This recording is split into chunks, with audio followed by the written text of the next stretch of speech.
If you vote for me to be your dictator, I will imprison everyone who still likes Game of Thrones. The Zeitgeist is shifting away from morally gray slop for McDonald's eaters. Let's rap about George R. Martin and his shitty stories for shitty dipshits. Like most people, I went through an unfortunate Game of Thrones phase. I read all 5 of the increasingly irrelevant books about 15 years ago. I watched the whole show. And you did too, by the way. You don't remember it, but you watched it.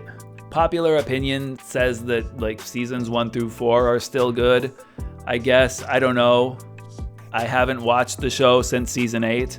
Most of us loved the show. We even enjoyed seasons 5, 6, and 7 because we didn't recognize the omens of what was coming. And then season 8 happened.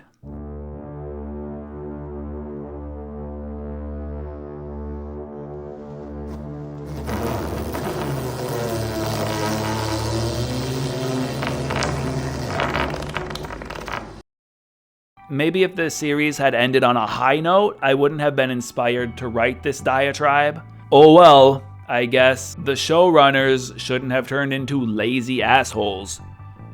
So I said the zeitgeist is shifting. It's because moral ambiguity is dead. Most popular media for the last 100 years has been propaganda specifically designed to dissolve the foundations of the safe, high-trust societies where it was created. Healthy societies don't do this. Healthy societies don't let agents of subversion into their cultural institutions.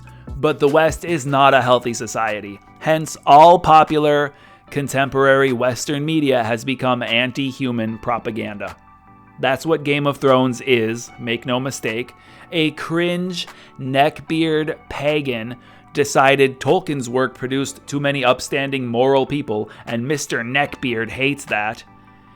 So he wrote something that his sycophants fallaciously call realpolitik.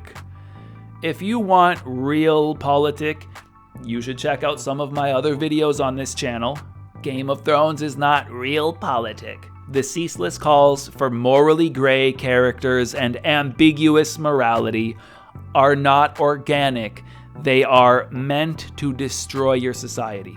They're meant to drain our civilizations of all the beauty and positive values that have sustained us for thousands of years. Quick side note, Breaking Bad and Better Call Saul are also part of this problem, but those shows are grand slams, so I give them a free pass. That's how my cultural criticism works. If I like your evil, soulless propaganda, you get off scot-free. If I don't like it, I use my worthless university degree to describe all the reasons you should be imprisoned. By the way, vote for me to be your dictator and I will put George R. Martin into prison. Even if he, expires of natural causes before I become the dictator. We will dig up his corpse and put it in prison. The pervasiveness of Game of Thrones in the cultural conversation was only partially organic. It's like mumble rap or brutalist architecture. It removes things that had aesthetic and moral value and deliberately replaces them with something that is empty, ugly, soulless, nihilistic. It engages in this process because that's what it wants to do to your society as a whole. As such, it is funded and promoted by the rulers of our nations. But destroying societies is not its greatest purpose. Its greatest purpose is to destroy your soul. Non-soul believers, this is your moment. You are cordially invited to leave. Perhaps Reddit would suit you better. Your soul craves beauty. Beauty itself is a virtue. Hence, the beauty of classical architecture makes the architecture itself virtuous. Likewise with literature and music. Bach and Vivaldi show you the gates of heaven. Cardi B claws at your eardrums and abrades your flesh with 40 grit sandpaper. Tolkien and C.S. Lewis understood this dichotomy. They tapped into something divine, which is why their works have lasted for nearly a century. It's why people still know Bach and Vivaldi. And it's why Game of Thrones will not be remembered in the 2100s. It's why mentioning Cardi B has already dated this video. Nobody even remembers who that is. Anytime you feel like you're a bit of a loser, a bit of a failure, remember this. You will never fail as hard as the Game of Thrones showrunners. Keep this in mind. Remember that no matter how much you suck at writing or whatever you do, you will never make something worse than Game of Thrones Season 8. Do you remember how big that franchise was? It was a constant topic of conversation. It was a cultural phenomenon. Everybody watched it, even people who aren't into fantasy. Game of Thrones was everywhere. It would have been remembered forever. It would have held up as good as The Sopranos or Breaking Bad or early Simpsons. It was that good. And now, nobody talks about it anymore. A few misguided YouTubers will make a 45-minute think piece about the show. There's a few of those that pop up every year. A few Substackers will write articles about how George will never finish The Winds of Winter, and that gives me the sads. And it's always confusing when I see that kind of stuff like pop up in my feed. What the fuck, bro? Read the room. Game of Thrones is dead. Stop talking about it. Even me, what am I doing? I'm making a video about Game of Thrones? The show was a plane crash that we all barely survived. George R.R.R.R.R. Martin is never gonna finish the books, and even if he does, Feast of Crows and Dance with Dragons are 5 out of 10 at best. Nobody talks about it anymore, apart from conversations like these. Vote for me to be your dictator, and I will arrest everybody who talked about Game of Thrones in 2025, including myself. So I don't know how that's going to work with the chain of power. Like, who's going to be dictator after me? I don't know. Figure it out, guys. I'm going to prison because I talked about Game of Thrones. Game of Thrones has been erased from the public consciousness. It was the absolute peak of television for a few years, and then in 2019, we all stopped talking about it. Nobody even watched it during the COVID lockdowns. People watched everything but Game of Thrones. Jaime's story? Ruined. Cersei's story? Ruined. Dany's story? Who cares anymore?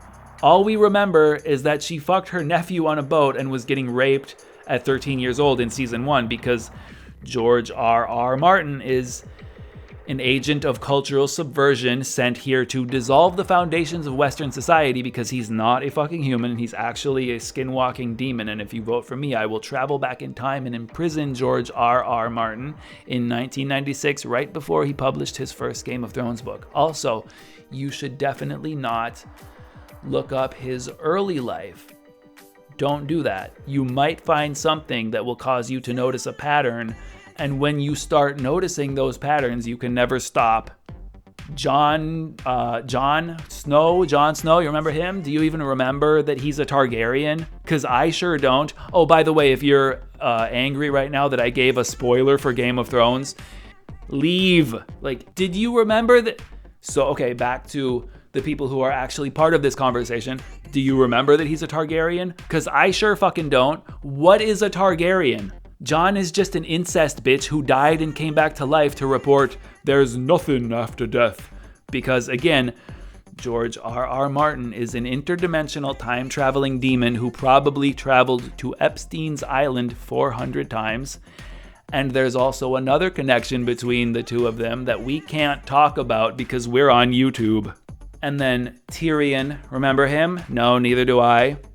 He became a punchline character who said, "I drink and I know things," and "nobody has a better story than Bran the Broken," in his stupid fake English accent. Nobody has a better story than Bran the Broken. Do you remember that the whole story of Game of Thrones is secretly a war between Littlefinger and Varys? They were the guys behind the scenes fighting to control the chessboard. Benioff and Weiss, the showrunners, kind of forgot that part. Ultimately, Game of Thrones died the same way Ned Stark did. George tried to be an edgelord by beheading his only honorable character, and instead, his story is now forgotten. It's like Christopher Hitchens. After his global God is cringe and lame tour, he got throat cancer and he died. Poetic justice. George was sent to subvert Western morality and kick Tolkien off his throne, and instead, he's irrelevant and will never finish his neckbeard ass dumpster fire magnum opus. Cry harder, George. It's a better fate than you deserve.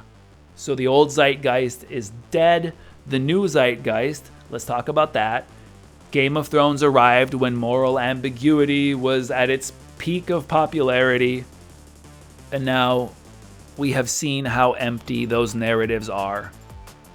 Everybody fucks their aunt and their sister and 13-year-olds, and all the good guys die.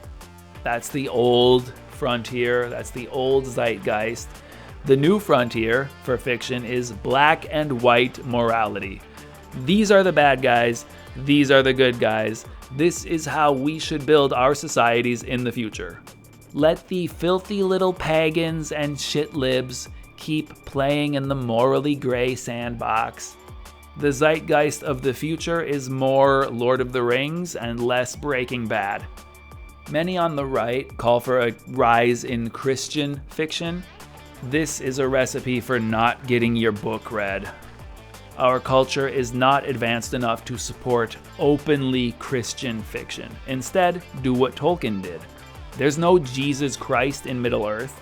People don't quote the Bible at the bad guy, and the bad guy just says, "Oh, I repent, I accept Jesus now." But Tolkien was deeply Catholic, and he used his worldview to write fiction that nudged people in the right direction. Writers, you have a chance to be on the bleeding edge of the new Zeitgeist. Future generations will need to rebuild from the barren wasteland that we have bequeathed to them. We can make life a little easier for them by providing narratives that explore the pitfalls of a society enamored with morally gray anti-heroes. Like, here's how we fucked up. Tell your descendants to remember what happens when you reject morality like we did. So if you agree that George R.R. Martin is an overrated dipshit who sucks, hit the subscribe button, please. You are superior to all of George R.R. Martin's meat riders. I love you. You're a good doggy. See you next time.